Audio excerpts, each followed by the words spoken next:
The truth is, I would not trade being a stay-at-home mom for anything. I love it.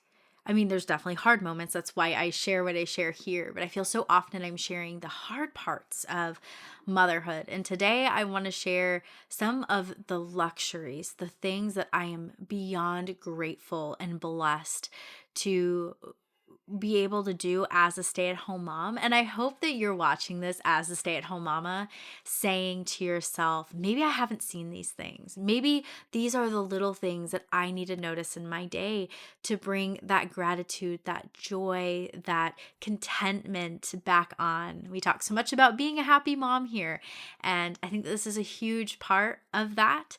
And sometimes we just forget. We get into the everyday messes of the chaos, and we forget that there's so much beauty going on just in our everyday life. So there's 5 things. The first thing that I feel so grateful for is that I get to attune to my children.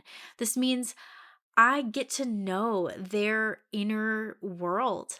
I get to emotionally, physically, I get to be with them, to regulate them, to understand them, to deeply know who they are at their core. I get to do that. I get to be that person for them. It's not a daycare provider, it's not a teacher. Like, it's me. And like, that's the most life-giving thing, to know that I have that ability, especially with the work that I do as a parent coach, like knowing that I have the ability to just be in connection with my child all throughout my day brings me so much hope and joy. Just knowing that I get to do that, and I get to, get to know them on a deeper level. And so, yeah, this is one of the things I'm probably most grateful for. But as I'm like looking at my list, I'm like, okay, no, I'm grateful for each of them for like a totally different reason. Number 2. I find that conversations at mealtime are such a luxury. It is so awesome to get to have 3 meals a day where I get to connect and talk with my children. Connection is one of my values. It's my number one thing I value as a mom. And these conversations around mealtime have helped me to know my child better, to attune to them, to just have a better understanding of what they're enjoying, what's really hard for them. It just feels like an easy place to do that. And typically, we are doing like candles at night and sitting around as a family and enjoying mealtime as an entire family. But all throughout the day, I mean, I've got 2 little kids, so we're doing, breakfast, we're doing 2 snacks and a lunch, so we're getting a lot of time at the table, and it's just really cool to kind of get to check back in, see how my kids are doing, see how I'm doing. Has there been something that upset them from the day? It's just a great opportunity to have conversation, and for this to be a normal part of their life, I think is so awesome and so cool.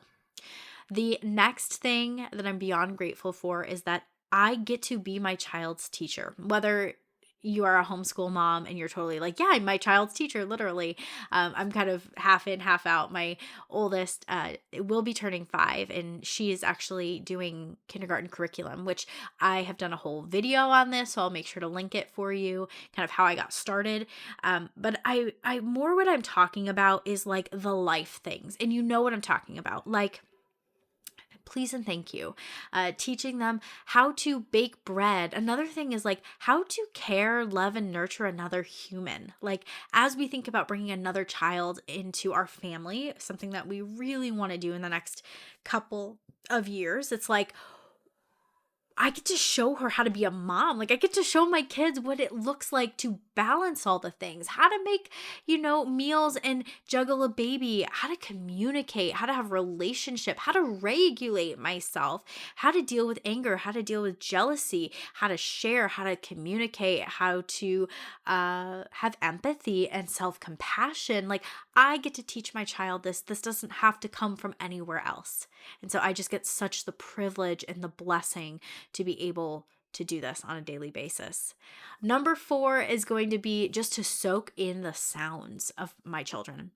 Them giggling in the room next door, them playing pretend together, just the little moments that I just like stop and pause. And like literally, this is what I do. I just like stop and I'm just like, oh, listen to them. Like, they're playing so happily together. Oh, the giggle. Like, I love the bath giggle. I often will just kind of like step around the side of the door and just like listen in. Because if I'm right there, of course they'll stop, but it's just like watching my 5 and 3-year-old. Like, that is just so cool to get to listen to all the little sounds. So sometimes I get overwhelmed with noise, so hearing really sweet sounds just fills my soul, and I love that so much.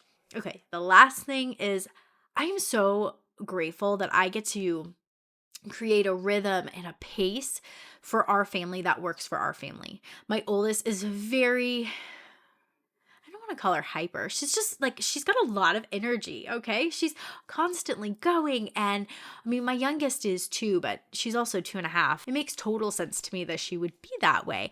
And so I just love the fact that I get to set the tone for our family. I get to set the rhythm and the pace. I don't like using schedule because we don't really have a schedule, but I get to kind of do that and allow my kids to move at their pace, which sometimes is very fast and other times is really slow. And I get to monitor that and be the one to nurture that and give them what they're needing. So I hope that this video encouraged you. I hope that it gave you just different things to look at, a different perspective of being a stay-at-home mom, because I know how hard it is in the chaos. It feels hard. It can feel frustrating. But remembering that there's so much joy if we just take a minute to look for it. So, alrighty guys, I will see you in the next video.